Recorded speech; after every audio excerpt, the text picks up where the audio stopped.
Hideous death threats are a common weapon used by sexual predators. Some wonder if the threats do more damage than the abusive acts themselves. It was not uncommon for Jeffrey Epstein to issue threats to his sex slaves, not only threatening them if they were to ever talk, but also their families. The point being that Donald Trump's threats to Katie were not an anomaly, but the norm in that horrifying world.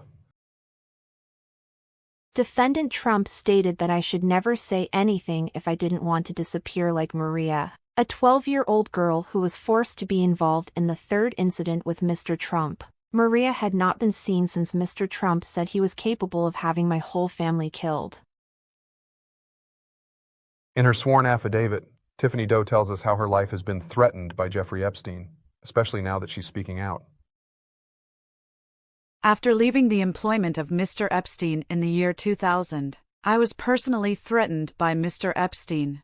He said that I would be killed and my family killed as well if I ever disclosed any of the physical and sexual abuse of minor females that I had personally witnessed by Mr. Epstein or any of his guests. I am coming forward to swear to the truthfulness of the physical and sexual abuse that I personally witnessed of minor females at the hands of Mr. Trump and Mr. Epstein, including the plaintiff, during the time of my employment from the years of 1990 to 2000 for Mr. Epstein. I swear to these facts under penalty of perjury, even though I fully understand that the life of myself and my family is now in grave danger. I declare under penalty of perjury that the foregoing is true and correct. A woman has filed a new lawsuit against Jeffrey Epstein's estate and the co-executors of that estate, claiming that Epstein and Ghislaine Maxwell raped and sexually trafficked her and threatened to feed her to alligators if she ever told anyone. The lawsuit says in 2008, the then 26-year-old woman went to Jeffrey Epstein's Palm Beach mansion supposedly to cut his hair. Instead, she says she found a naked Epstein who proceeded with Maxwell's assistance to brutally rape plaintiff.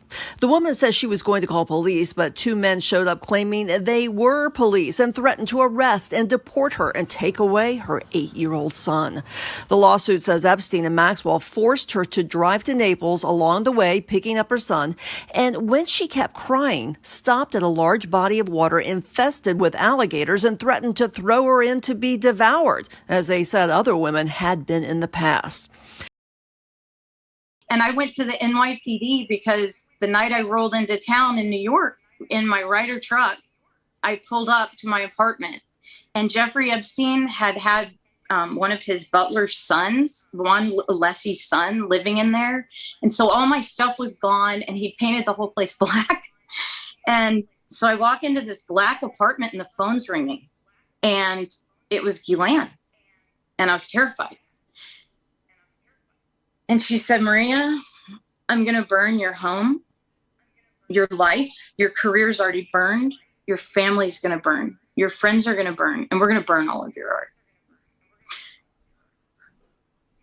Jeffrey made it very clear that if I ever told anyone, went to the authorities, that he would kill me and my family. And my trauma was almost like a cancer inside my body. It just grew and grew and grew and grew.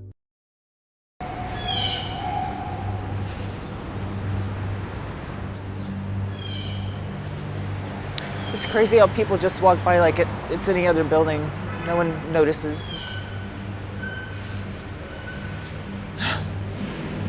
It's ironic that he had so many security cameras, as if he was going to be hurt or threatened by someone, when he was the monster. It was everyone else that needed to be protected.